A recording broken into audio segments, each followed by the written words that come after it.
I've always believed, because of some passages in the Tanakh, in the beginning of the book in the Old Testament, and some information that some of these scholars and scripturalist person that I know that redefines that there's a whole series on the name of God, Yehovah's name, and so I got convicted a long time ago.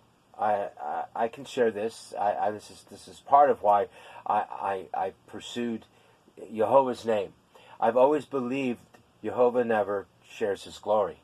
And there's plenty of passages, prophetic ones, that he will remove all other names from our tongues, including the generic label names like God and Lord.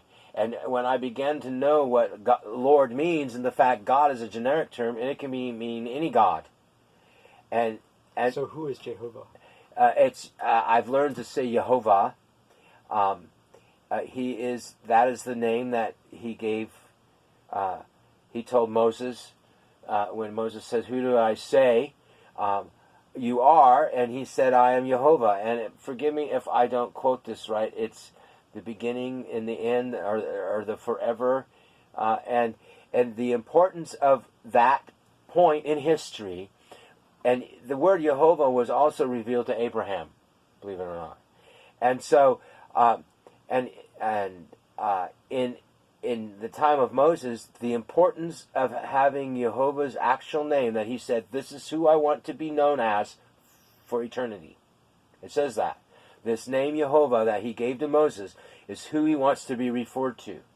And there's all kinds of historical things that cause the name to be transformed into God and Lord, and even in Judaism, it's taboo to even say his name. It's just different cycles over the millenniums that have passed. But the importance of knowing Yehovah's name is significant when Moses goes into Egypt, because they had a dozen gods.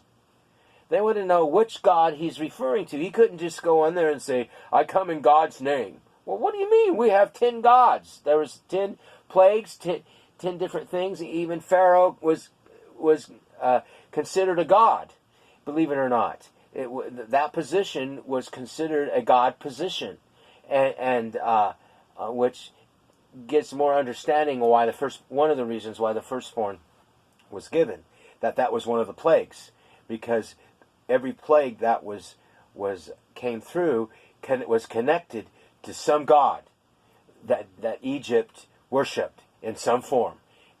Flies, frogs, the Nile turning to blood, everything was connected to some god, and that's why the serpent, when the original, one of the first things was when the staffs turned to snakes. Moses' staff turned to a serpent and ate up the other snakes, because Yehovah is above all other gods.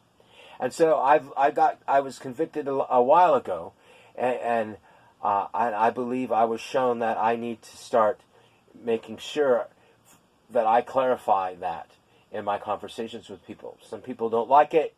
I don't know why. Other people do.